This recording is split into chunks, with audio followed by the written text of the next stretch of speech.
কাবা ঘরের একজন কালো ইমাম আছে, নাম ইমাম আল কালবানি।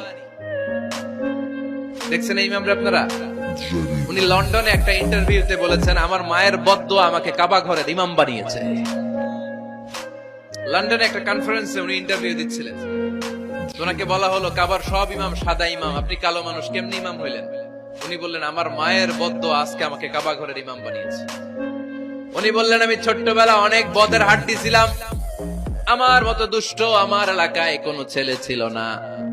মানুষের গালাগালি, মারামারি, দুষ্টামি, ভাঙচুর, চেঁচামেচি, চিৎকার, বিশৃঙ্খলা আমার মতো কেউ বেশি করতে পারতো না। কিন্তু আমার মা ছিল অনেক বড় আল্লাহওয়ালা।